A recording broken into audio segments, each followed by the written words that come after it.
So for like 6 years now, I've been telling myself that I don't think I can truly put myself out there when it comes to doing stuff like this for the simple and sole reason of I think it would make me unemployable. That's always been the case there. I always was just afraid that whatever my dream was, whether I was pursuing comedy or YouTube or a podcast, that I would have some other opportunity in life, and then someone would Google me and then just be like, "Oh well, you know, he can't work here," right? And that's not to say that I feel like I need to be so over the top all the time or so hateful or vulgar in order to truly express myself. No, I don't think that's the case at all.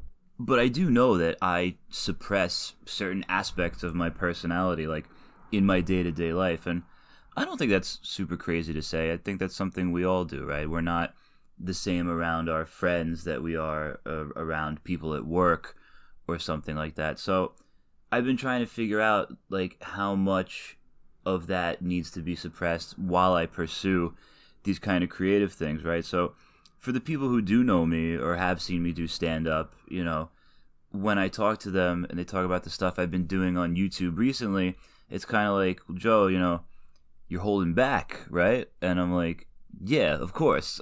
So, and that's what I'm trying to figure out recently is that something that I should be trying to be getting better at doing, being this kind of PG-13 like storyteller guy?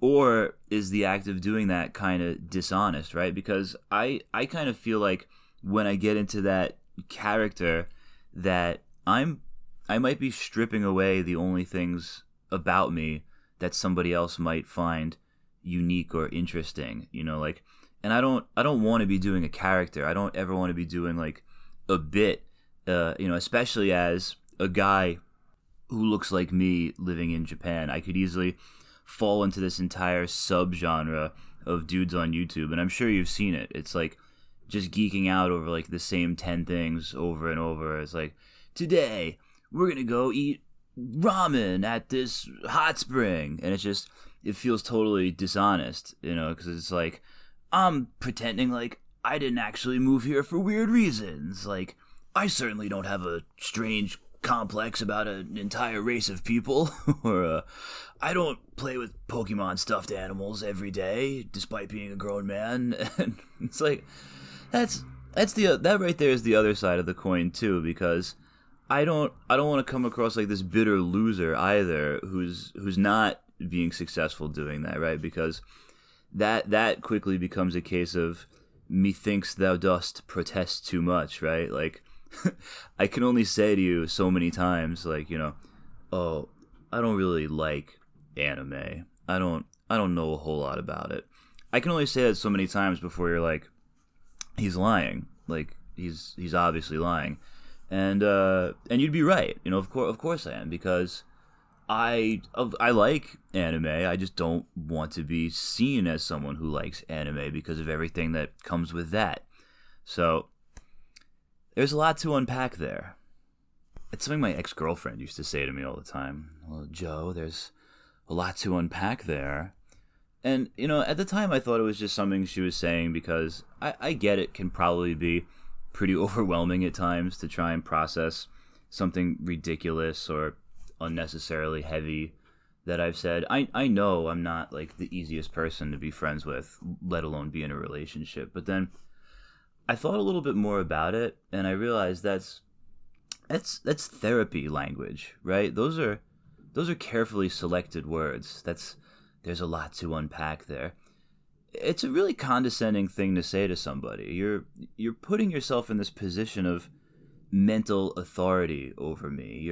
You're taking what I've said and dismissing. You're diagnosing and dismissing my point as just the musings of a mentally ill person. It's like, well, I hear what you're saying, but obviously, you got a lot to work on, so it's just not that important. Like, I'm listening, I got it, but at the same time, I'm just gonna kind of dismiss that because I don't care because you're crazy. So not a super chill thing to say to somebody, but there are plenty of other occasions where we were less chill to each other. So, hey, no hard feelings. I actually tried to get her to watch anime a handful of times, but I don't want to make this entire first episode me rehashing relationships, or it is going to sound like therapy. I don't want to forget that this is supposed to be funny or amusing at some point. So, yeah. So, I'm in Japan now.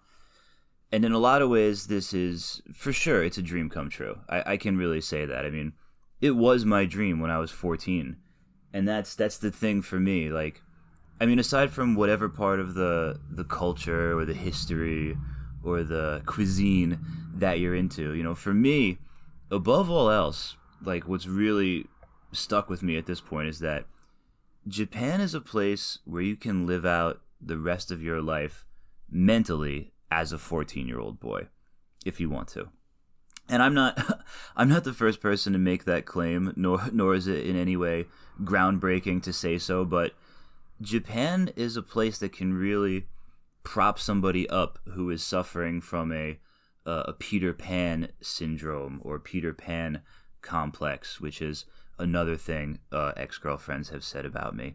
And that's not to say just indulging in a life of like toys and video games and cartoons. What I'm saying is that in Japan, you can keep your cost of living down and keep your overall amount of like actual responsibility low enough to the point where you can, for example, be an absolute raging alcoholic and still technically be self-sufficient. You can still technically, and I'm doing air quotes now, take care of yourself. I see it not infrequently, and frankly, it frightens me.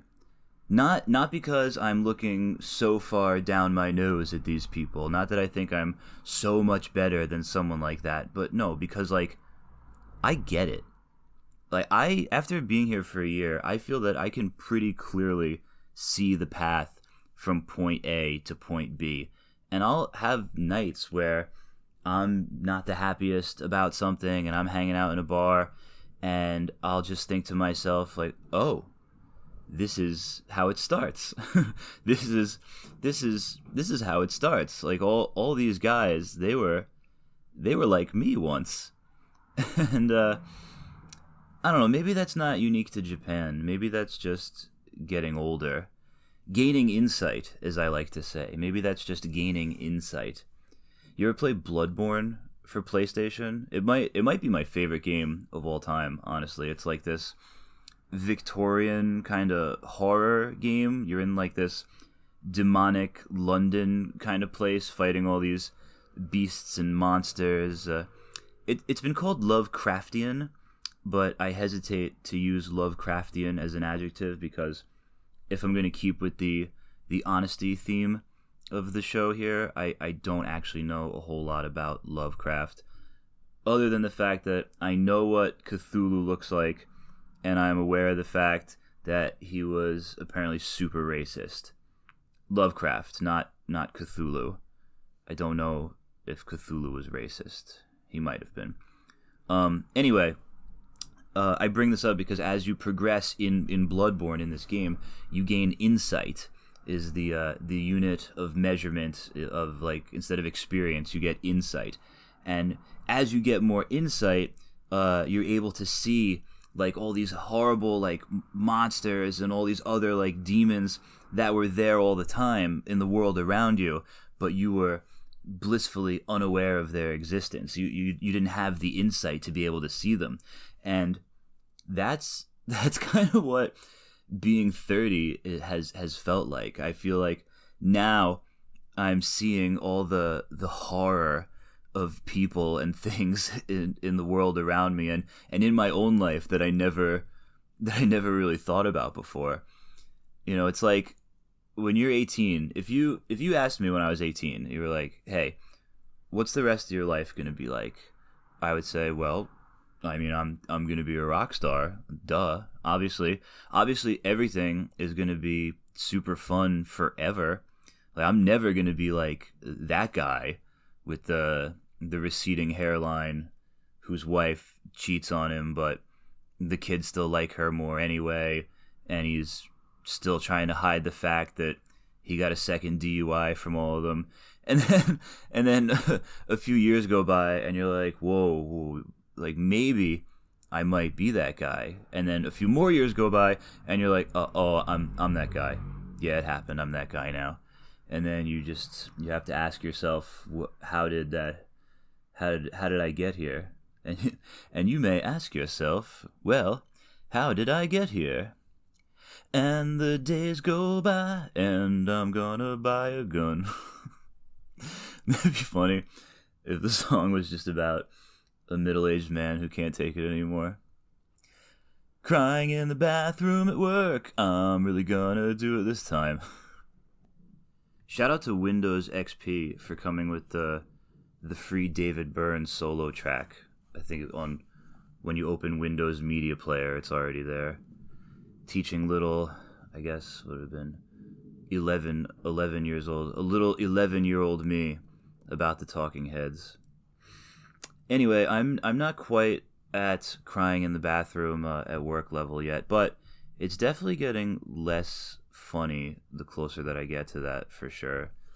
You know, the whole, like, don't worry, you're still young, like, it doesn't mean nearly as much anymore when the people who are now saying it to me are like 50-something. None of us are young in this scenario. None of us are thrilled about it. So what has sacrificing my youth and dreams in return for this steady paycheck earned me? What has that got me? Has it been worth it? Well, I'll tell you what it's got me. Bugats. Bupkis. Say bupkis, Paulie. Remember that? When Paulie and Silvio were beating up the Hasidic guy in the hotel with the bell? And he's like, you got nothing coming to you. Nothing. He goes, say bupkis, Paulie. He says, what? That's how they say nothing. They say bupkis. This is how I say nothing. Those are terrible impressions. Let me try that again. You gotta warm up to Silvio. Our true enemy has yet to reveal himself. No, I went Tony on the end of that one. I don't know what I'm doing. Anyway, but it's not really nothing. I don't actually have nothing. I'm not so obtuse. How can you be so obtuse? I'm not so obtuse that I don't realize that, you know, having an apartment and food is a huge deal. Like, I'm not ungrateful. I do recognize the blessings that I have in my life. You know, how does it go? The man with no shoes complains until he meets the man with no feet. But I don't really like that logic at all, because it's like, am I not allowed to want shoes? Am I somehow out of line for wanting shoes? I want shoes, man. I want nice shoes. You know what I want? I'll tell you what I want. I'll tell you what I want. What I really, really want. I want the feeling of being in, I might get this wrong, I think 2003. I want the feeling of being in 2003 and opening up a box containing within it just the cleanest, crispest Phat Pharm sneakers, and just taking in that high. You know, that's what chasing the dragon is. That's what people mean when they say chasing the dragon. Just living the rest of your life desperately trying to recreate that feeling of walking into Against All Odds when you're 13 and just being like, damn, this is it. Like, I am the man. I am the real Slim Shady. Where does the time go? Where does the time go? I went on a long tangent there, so I want to talk more about where I'm at now and why I'm feeling like this lately. So, when I first got to Japan about a year ago and people were like, oh, what are you doing here? I naturally, without missing a beat, I'd just be like, oh, well, I'm teaching English. Now, when people ask me, like, hey, what are you doing here? I kind of go,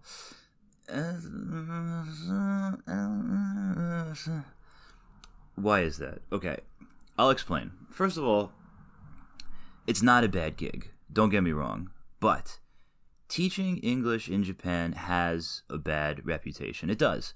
There are more people, at least that I seem to be running into, that it turns off rather than turns on. And of course, there are some very kind and understanding people out there who are like, hey, job is a job. We all contribute to society in our own ways, and there's no shame in anything. And then there are some people who are not so nice, and they will look at you like you are just the lowest of the low, and they will treat you as such. Why is that? Well, to try and give you a more complete picture, for starters, you're not a real, and I hesitate to say this, but you're not a teacher in the sense of the word that you might be used to, right? So imagine you can't speak Japanese, your English students can't really speak English, so in that situation, no one's really being taught anything, right? So the efficacy of the position and the value of the role is in the fact that you're essentially there to expose the Japanese kids to a real life foreign person, because it sounds crazy, but you are in fact a rarity. Japan is one of the last, or if not like the only place on earth that's 99% the same ethnicity, right? Japan is 99% Japanese people, so it is a big novelty for sure. So you're there kind of just for them to practice on and get used to being around, right? You're not explaining complicated grammar points to them. You're not talking about past participles, and I give that as an example because if you're like me, when you were asked about past participles, you had to think about that one for a minute, because it's not something that I use every day. So for that being said, that's why the barrier to entry for these jobs is kind of low, right? You just need a bachelor's degree, no criminal record, and really just the ability to move to Japan. All you really need to do is kind of just show up, be a friendly dude, be patient with everybody, and that is enough to be successful in like quite a few of the English teaching situations out here. So remember that whole Peter Pan thing, right? So let's say it's Monday morning, I'm 55 years old, and I'm still a little bit drunk. In theory, I can walk into my school, dance around for a few hours, bang out head, shoulders, knees, and toes song, and if I can survive the day, I just made my $500 for the week, right? That's it. Is that every single English teacher? Of course not. But it is. It's a lot of us, because once you get into that groove, and that's what you're doing for like 2 years, 3 years, 5 years, or whatever, it gets harder to go do anything else. Like, you might not have anything waiting for you back at home. Employers might look at that and say, what have you really been doing this whole time? Good luck getting into another job. And for me, I feel like that's my case with it. It's either this or the cash register, And so that can sometimes be the perception of the English teacher, someone who's just kind of at the end of their story, right? Like, and that's really hard for me. That's when I get depressed. That's the most depressing thing about it for me, is because I have days where I come home and I have to think, I don't think there's anything else that I can do at this point in my life, at my age. Like, what am I really able to do besides this? And I mean, you've heard me talk about programming all the time, and I make the programming videos, and I make little websites and projects and things, but for me, at 30, to break into the software engineering industry with no real experience, that's like probably just wishful thinking, This all was only wishful thinking. This all was only wishful thinking. Let's go. Do you remember that one? Taking Back Sunday. I was thinking about, I was talking to someone the other day about, people are always like, oh, that song, that hits different when you're older, right? That hits so different. I don't feel that way about Taking Back Sunday. I mean, I don't get me wrong. Like, it's poppy, it's catchy. I'll say this. I'll say this on record. It slaps. Taking Back Sunday slaps for sure. But you're not gonna catch me saying that it hits different. I'm never gonna be like, oh man, just This is an old Jim Norton bit, so I'm not trying to steal this one. He was like, just listen to the words. He's talking about trying to impress a girl by playing a song that you think has exceptionally deep lyrics. And will you tell all your friends you've got your gun to my head? That was the big one. It wasn't my favorite though. I liked Liar Liar. Liar Liar was the best. I liked that riff in the beginning.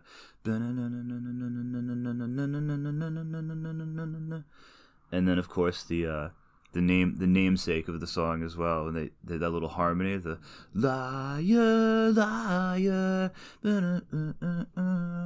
They were great. They were great, man.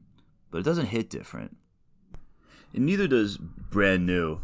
I never really liked them that much, and I don't know if it's offensive to either of them to mention them in the same breath like that. Like, I'm not saying that I confused one for the other. Like, I definitely know and did know the difference between Brand New and Taking Back Sunday, but I feel like for whatever reason they were always a kind of a package deal in conversation. I don't remember exactly why that is. It's like maybe one of them was in the other band. I don't know. But there was one. What was the one? Tell all the English boys you meet about the American boy back in the States. Yes. That one kind of slaps.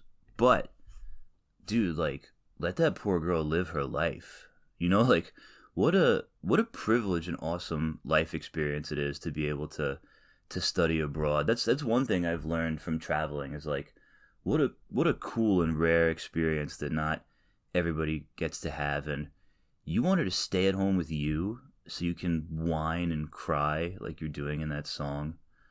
You know, there's an example right there of having gained insight.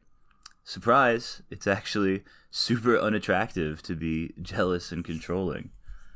Tell all the English boys you meet. I need to pull up the lyrics now. Hang on, I want to actually get into this. Brand New semester abroad. Jude Law and a semester abroad. Let's go to Genius, formerly known as Rap Genius.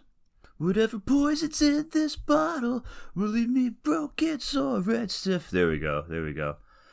Here's a present, I know use this. I hope the next boy that you kiss has something terribly contagious on his lips. First of all, most adults have the virus that causes cold sores. It's just a lot of people don't experience breakouts very often, or maybe even at all. Very lucky people. So, yeah, grow up, dude. What else? I got a plan. Drink for 40 days and 40 nights. A sip for every second-hand tick, and every time you fed the line, you mean so much to me. Yeah, threatening self-harm. So I'm gonna drink for every time that you hurt me. I remember I heard a story about this kid when I was in high school, who I guess it was his girlfriend. Supposedly, he was like cutting himself and sending her pictures like of his arm, and he was like, every time you don't text me back, I'm gonna cut my arm again. So real nice, Brand New guy, real nice. Tell all the English boys you meet, the American boy you used to date, who would do anything you say. Nobody wants that. Be your own person. Have some sense of self. Dude, if I was this girl, you couldn't get me to come back from England. Like, yeah, I was kind of dating this guy in college, but you know, he wrote this song after I said I wanted to come here.